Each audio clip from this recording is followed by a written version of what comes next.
Hey, what's up legends? It's Travis from the Lawn Lab and welcome to our YouTube channel. Hey, what's up legends? Welcome back to the channel. So I've been waiting for about a week or so since my last video for our winds to drop off. It's been quite windy here lately, but we're going to be starting our preparation in the lead up to spring. So spring's knocking on our door now.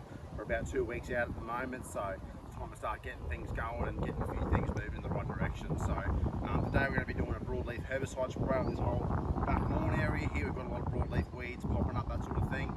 I think probably the main reason why that's happening at the moment is because I didn't actually put a pre-emergent down towards the sort of end of last season, sort of that March time. So we've got a lot of winter weeds, a lot of broadleaf weeds popping up and stuff. So we want to treat them and we're going to get some granular fertiliser out the next few weeks and yeah, get things ticking along. So let's grab some gear and get into it, guys. So I've even noticed in the last few weeks, you know, the T31 starting to green up a lot now.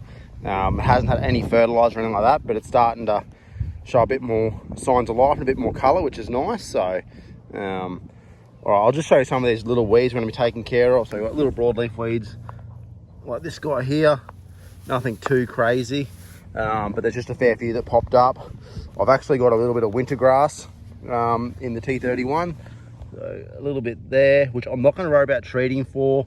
When we got this lawn in June last year, it actually come with a fair bit of winter grass in it because it come from down south, down in Dubbo, and there was a fair bit of winter grass. All of that died off in summer. There's a few that have germinated again in winter now, but generally speaking, you can, you know, grab these little guys, give them a wiggle, and that winter grass will just pull straight out. So I'm not too worried about it. We had a lot more here through winter last year, so but yeah, that's sort of the weeds are going to be taken care of. Like I said in the last video, I showed you this area over here on this fence line. There's a lot of little broadleaf weeds everywhere. Yeah, you can see them everywhere here. And I think too, you know, I've been busy, so I haven't been mowing this. I've been mowing this maybe every 2 weeks. And I think if I had been mowing a bit more regularly, like sort of once a week, there'd probably been a few less weeds pop up, because you know, mowing is one of the best things for weed suppression. So but yeah, let's get into it. All right guys, so we're going to be spraying with our Solo 417, which is our battery operated sprayer, and I've got the brass wand on here with a twin nozzle boom here. The only thing I am going to do is I got the air induction nozzles, which come from Dr. Nozzles, but I usually use them for when we're spraying any soil amendments, so soil wetters, kelp, humic, those sort of products that we're going to be watering in. But we're going to switch over to our little red flat fan nozzles, so we'll just change these out now.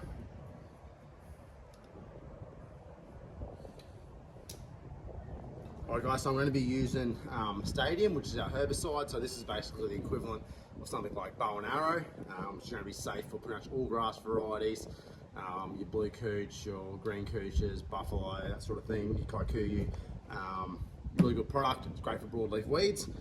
So on the market, you can either get your bow and arrow, or you've also got your Broadforce MA. Is another great option for your broadleaf weeds.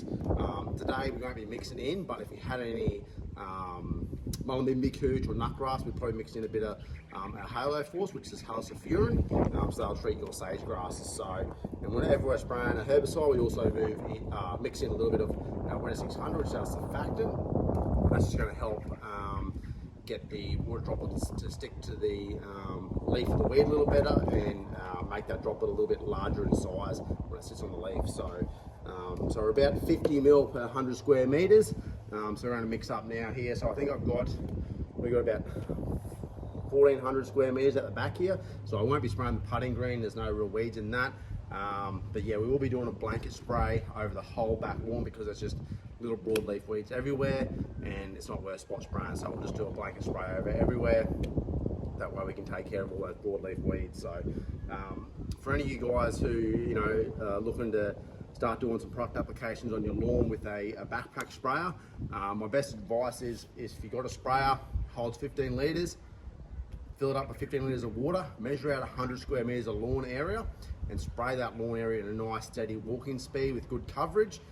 measure how much water you've used in your backpack. Let's say for argument's sake you had 15 litres, you've got 10 left, you've used 5 litres. So that way you guys know for every 100 square metres of lawn area you spray, you'll need 5 litres of water. So your product here, it will have a rough guide of how much water you should use per 100 square metres. But we know we need 50 ml of this product here, and I know I use about 4 to 5 litres of water. So that way, if I have 300 square metres of lawn to spray, I need 150 ml of our herbicide, so 50 ml per 100 square metres, and I'm going to need about 15 litres of water to cover that area. That way you're not over applying or under applying, and the more you spray with a backpack, the better you'll get and more consistent you'll get with the amount of water you use, that sort of thing. So always best to calibrate your sprayer, that way you know exactly how much water you're going to need for your area. So all right, let's mix up and get into it.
Right guys, one thing I completely forgot, I forgot to put on my spray mask just then. So if you're spraying herbicide, Roundup, that sort of thing, you should always be using a mask.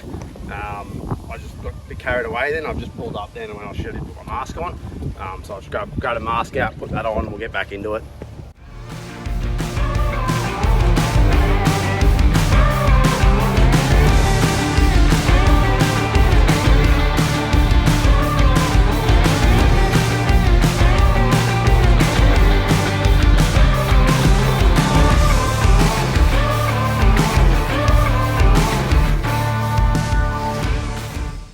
So all sprayed now, that's just all the back lawn there, about 1,400 square metres we sprayed then for all our broadleaf weeds. So hopefully we'll come back in a few weeks and see how they're dying off. If we need to, another week or two, we'll see how it's looking, but we may need to do another application. But all those broadleaf herbicides can take a week or so, start seeing some results. So we'll just see how things go. But yeah, moving forward, probably the next video or in a week or two's time, we're going to be getting down our acelepryn. This guy here, so our granular acelepryn, and then also I'll probably be getting down some barricade, or for you guys, you might also have Spartan, so barricade or Spartan, they're both the exact same active ingredient, which is prodiamine. So that there's our pre-emergent, and we're going to go down at 40 ml, which should last about 6 months. So 6 months on our pre-emergent weed control, and we'll go down at 1.5 kilos on our granular acelepryn, which will give us 6 months as well. We've also got it in the 500 ml here, or the 100 ml little bottle here. So if you guys are looking for any products, you can jump on our website, which is just thelawnlab.com.au, and get ready for spring. So, all right guys, thanks for watching, really appreciate it, and we'll catch you in the next one.